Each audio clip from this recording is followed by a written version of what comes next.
Hello everyone, कैसे हैं आप सब। आशा करती हूँ आप सब ठीक होंगे। तो आज की ये कहानी है स्त्री का घर, इमोशनल कहानी, हिंदी इमोशनल कहानी। आज की ये हिंदी कहानी स्त्री का घर थोड़ी सी इमोशनल है, लेकिन इमोशनल होते हुए भी इसका संदेश बहुत अनमोल है।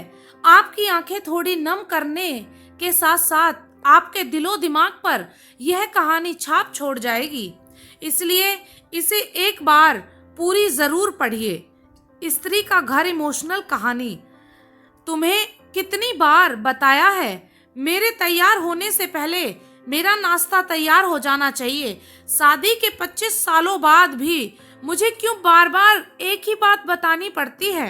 लता, तुम्हें क्या है, तुम तो आराम से घर पर रहोगी, मुझे काम पर जाना पड़ता है। तुम हो कि हमेशा बेवकूफों जैसी हरकत करती हो। अगर तुम यह जानबूझकर करती हो तो याद रखना, मुझसे बुरा कोई नहीं होगा। आज भी प्रशांत का पारा चढ़ा हुआ था। इन कटु शब्दों में अपना गुस्सा उतारते हुए, गीला तौलिया कुर्सी पर फेंकते हुए प्रशांत गुस्से से लता की तरफ देखने लगा।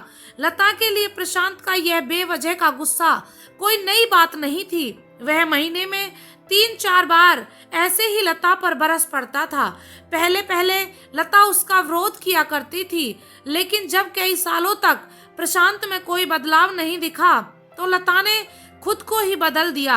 अब प्रशांत के कुछ भी कहने से लता को कोई फर्क नहीं पड़ता था।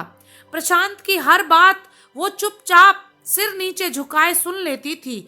शादी के पहले 5 साल तक लता ने पूरी कोशिश की थी कि प्रशांत को बदला जाए, लेकिन फालतू का गुस्सा करना और बाद में लता को भला बुरा कहना, यह मानो जैसे उसकी आदत बन गई थी। कोई भी वाद विवाद होता तो प्रशांत सीधा लता को बोल देता, अगर मैं तुम्हें अच्छा नहीं लगता तो क्यों नहीं चली जाती अपने मायके, क्यों रहती हो मेरे साथ। इतना सब कुछ होने के बावजूद लता प्रशांत के साथ रहती थी, क्योंकि उसे अपनी बेटी की फिक्र थी। और वह जाती भी तो कहाँ, अपने बूढ़े हो चुके माँ बाप को इस उम्र में परेशान करना वह नहीं चाहती थी। समाज और लोग क्या कहेंगे, यह भी तो उसे देखना था।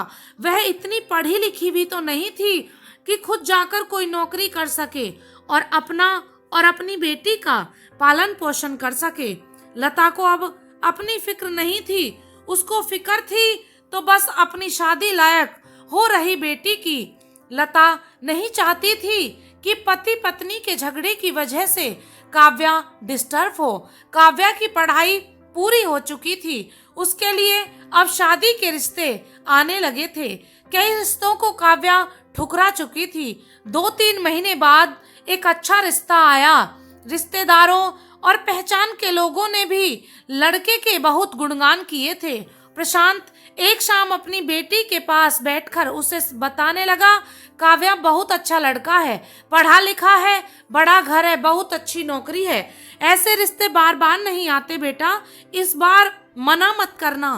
काव्या अपने पिता से ज्यादा बात नहीं करती थी, शायद डरती थी या शायद नफरत करती थी, लेकिन आज वो अपनी पूरी हिम्मत इकट्ठा कर बोली, मुझे अभी शादी नहीं करनी है पापा, मैं नौकरी करना चाहती हूँ, खुद अपने पैरों पर खड़ी होना चाहती हूँ।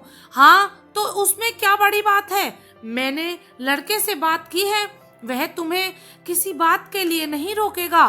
तुम शादी के बाद भी नौकरी कर सकती हो, वह तुम्हें नौकरी के लिए परमिशन दे देगा। प्रशांत बोला, मेरा नौकरी करना या ना करना उसकी परमिशन पर क्यों डिपेंड रहेगा पापा। काव्या ने पूछा, मैं कह रहा हूँ न, तुम्हें किसी भी चीज की कमी नहीं होगी वहाँ। ऐसे रिश्ते बार बार नहीं आते, इसे ठुकरा मत, बहुत खुश रहोगी तुम वहाँ। प्रशांत बोला, पापा क्या मैं उतनी ही खुश रहूंगी जितनी मम्मी इस घर में है।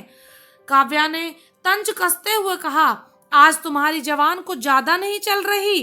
प्रशांत गुस्से से आंखें बड़ी करते हुए बोला, पापा मुझे शादी ही नहीं करनी है, क्योंकि शादी के बाद अगर वह लड़का आपके जैसा निकला तो मैं क्या करूंगी? मुझे आपके जैसा जीवन साथी नहीं चाहिए जो बिना बात के मुझ पर हमेशा चिल्लाए। मुझे कुछ भी अपनी पसंद का लेना हो तो 10 बार सोचना पड़े, कहीं वह नाराज ना हो जाए। मेरी तबीयत कैसी भी हो उसे परवाह ना हो। रोटी थोड़ी सी मोटी बन जाए तो घर सर पर उठा ले, उसकी चेक बुक ना मिले तो भी मेरा ही दोष निकाले और हर छोटी मोटी बात पर मुझे मायके जाने के लिए कहे।